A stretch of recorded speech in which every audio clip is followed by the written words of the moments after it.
Thank you for taking the time to watch this introductory video on value-based payment. Over the next 5 minutes, Dr. Stephen Leindecker, an NCI partner and the owner and partner of Lowville Medical Associates, will demonstrate the important concepts of value-based payment. Thank you for taking time to learn more about this new and important trend in healthcare payment structure. I would hope by the end of this presentation you will better understand our regional strategy revolving around value-based method of payments. For those of you already participating in our regional ACO, you should notice a lot of similarities between shared savings within the ACO and value-based payments. In addition to closing care gaps, there is potential for additional revenue based on utilization and quality metrics. We must learn to address both sides of the value equation simultaneously, and the following discussion should help you understand how we plan to proceed. NCI is forming the North Country Independent Practice Association, a business entity organized by a network of independent physician practices with the purpose of pursing contracts with managed care organizations. The organizational structure will mirror NCI's current clinically integrated networks, physician-led structure, and will operate as a messenger model where a participating entity retains their independent decision to opt in to a contract. NCI's goal for IPA formation is summer of 2018.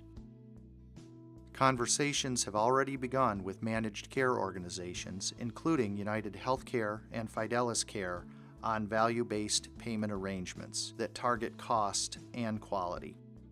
The type of arrangement we are pursuing is referred to as total cost for general population. This addresses the total care and the cost of the care, including hospital admissions, emergency room visits, primary care, specialty care, rehab services, and medications.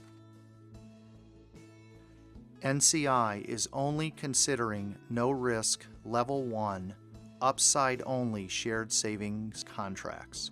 The fee-for-service payment structure remains with an opportunity for shared savings when these payments are lower than the target budget and the quality outcomes are met. Historical claims and quality data will be analyzed to set the target budget and contracted quality measures. The target budget is a virtual budget that takes into account historical costs, risk factors, performance, and growth trends. Here's an example. The historical baseline is determined based on claims and non-claims costs. The target budget is then adjusted upwards to account for a higher risk population, as well as an increasing cost growth trend and historical high performance on quality measures. The yellow line represents the total fee-for-service payments that occurred in the measurement year. The difference between the total fee-for-service payments and the adjusted target budget is the amount of shared savings that was generated. In a Level 1 arrangement, if the total fee-for-service payments were more than the adjusted target budget, the IPA would not be at risk for losses since the MCO is assuming all the risk. When shared savings is realized, this savings is subject to the quality score, which is generated from the contracted quality measures. When developing the contracted quality measures, considerations are made to the patient population, New York State QARR measures, the DSRIP program, and recommendations from the clinical advisory groups. These groups were developed by New York State to make recommendations on quality measures and data. The DSRIP program has a deliverable to achieve 80 to 90% of payments from Medicaid MCOs to providers in value-based arrangements by March 2020. To help meet this goal, see what your organization should be doing right now to support this transition to value-based payment. For community-based organizations, determine your organization's value proposition for reducing healthcare costs improving patient quality, or improving population health, and understand the capabilities of your organization's ability to collect and report data. Then engage with the IPA. Explore opportunities for your organization to be included in a value-based arrangement. For primary care, specialty care, and behavioral health providers, let the IPA know you're interested in participating.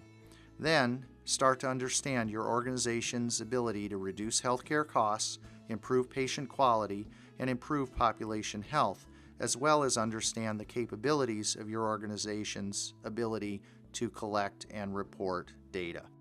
The IPA will then work with your organization on PCP assignments and attribution, total cost of your population, needs of your population, and opportunities to increase quality and reduce cost.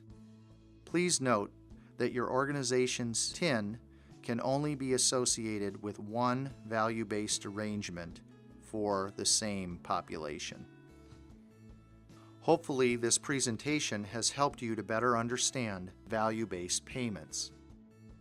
We at NCI are excited to use the IPA model to participate in a no-risk contract negotiation and implementation with our collective goal to offer better care at a lower cost. This is an ideal time for us to learn by doing. Value-based payment is here to stay, and with the full support of NCI, we can develop skills at negotiating and successfully participating in a no-risk, upside-only contract. Please join us in this effort. Together, we are stronger.